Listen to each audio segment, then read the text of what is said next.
ಇದು ಕೇವಲ ಒಂದು ದೇವಸ್ಥಾನದ ಕಥೆಯಲ್ಲ, ಇದು ಸ್ವರ್ಗದಿಂದ ಇಳಿದು ಬಂದ 7 ಜನ ಅಕ್ಕ ತಂಗಿಯರ ರೋಚಕ ಇತಿಹಾಸ. 300 ವರ್ಷಗಳ ಹಿಂದೆ ಮದ್ದೂರಿನ ಈ ಪವಿತ್ರ ಭೂಮಿಗೆ ಸಪ್ತ ಮಾತೃಕೆಯರು ಇಳಿದು ಬಂದರು. ಅದರಲ್ಲಿ ಅತಿ ಕಿರಿಯವಳು ಮತ್ತು ಅತಿ ಹೆಚ್ಚು ಶಕ್ತಿಶಾಲಿ ಜಗನ್ಮಾತೆ ನಮ್ಮ ಪಟ್ಟಲದಮ್ಮ.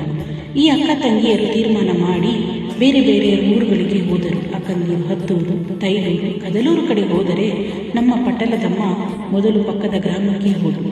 ಆದರೆ ಅಲ್ಲಿನ ಭಕ್ತಿ ಮತ್ತು ಪೂಜೆ ತಾಯಿಗೆ ಇಷ್ಟವಾಗಲಿಲ್ಲ. ಆ ಊರಿನ ಜನರ ನಿರ್ಲಕ್ಷ್ಯ ನೋಡಿ ತಾಯಿ ನೇರವಾಗಿ ಬಂದಿದ್ದು ಈ ರುದ್ರಾಕ್ಷಿಪುರಕ್ಕೆ.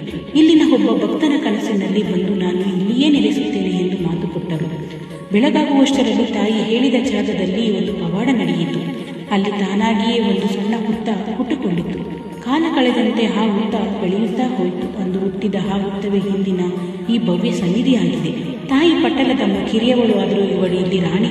ಅಕ್ಕಂದಿರ ಜೊತೆ ಒಂದು ಗಟ್ಟಿ ಒಪ್ಪಂದ ಮಾಡಿಕೊಂಡರು. ನನ್ನ ಜಾತ್ರೆ ಮೊದಲು ನಡೆಯಬೇಕು, ಆಮೇಲೆ ನಿಮ್ಮ ಊರಿನ ಹಬ್ಬ. ಅದಕ್ಕೆ ಇವತ್ತಿಗೂ ರುದ್ರಾಕ್ಷಿಪುರದ ಜಾತ್ರೆ ಆದ ಮೇಲೇನೆ ಸುತ್ತಮುತ್ತಲಿನ ಊರುಗಳಲ್ಲಿ ಹಬ್ಬ ಶುರುವಾಗುವುದು. ಇಂದು ತಾಯಿಯ ಆಜ್ಞೆ. ಈ ಊರಲ್ಲಿ ತನ್ನ ತಾಯಿ ಅಣ್ಣ ಬಸವೇಶ್ವರನ್ನು ಬಿಟ್ಟರೆ ಬೇರೆ ಯಾರಿಗೂ ಜಾಗ ಕೊಟ್ಟಿಲ್ಲ. ಇಲ್ಲಿನ ಜಾತ್ರೆಯಲ್ಲಿ ಭಕ್ತರು ಹರಕೆ ತೀರಿಸಲು ಭಕ್ತಿಯಿಂದ ಕೆಂಡ ಹಾಯ್ತಾರೆ ಮತ್ತು ಮಹಿಳೆಯರು ತಾಯಿಗೆ ದೀಪ ಬೆಳಗಿ ಆರಾಧನೆ ಮಾಡುತ್ತಾರೆ. ವಿಶೇಷವಾಗಿ ಶುಕ್ರವಾರ ಬಂದರೆ ಸಾಕು, ತಾಯಿ ತನ್ನ ಗುಡ್ಡಪ್ಪನ ಮೂಲಕ ಬಂದು ಭಕ್ತರ ಕಷ್ಟಗಳನ್ನು ಪರಿಹರಿಸುತ್ತಾಳೆ. ಮನೆ ಕಟ್ಟುವುದಿರಲಿ, ಮಕ್ಕಳ ಭಾಗ್ಯ ಇರಲಿ, ಅಮ್ಮನ ಸನ್ನಿಧಿಗೆ ಬಂದು ವಾಗ್ದಾನ ತೆಗೆದುಕೊಂಡೇ ಹೋದರೆ ನಿಮ್ಮ ಕೆಲಸ 100ಕ್ಕೆ 100 ಖಚಿತ. ತಾಯಿಯ ಉತ್ಸವ ಮೂರ್ತಿ ಭಕ್ತರ ಮನೆಗಳಿಗೂ ಹೋಗುತ್ತೆ. ಅಷ್ಟೇ ಅಲ್ಲ, ಬೇರೆ ರಾಜ್ಯಗಳಿಗೂ ಹೋಗಿ ಬರುತ್ತೆ. ನಂಬಿದವರ ಕೈ ಬಿಡದ ಈ ಶಕ್ತಿಯ ದೇವತೆಯ ದರ್ಶನಕ್ಕೆ ಒಮ್ಮೆ ರುದ್ರಾಕ್ಷಿಪುರಕ್ಕೆ ಬನ್ನಿ.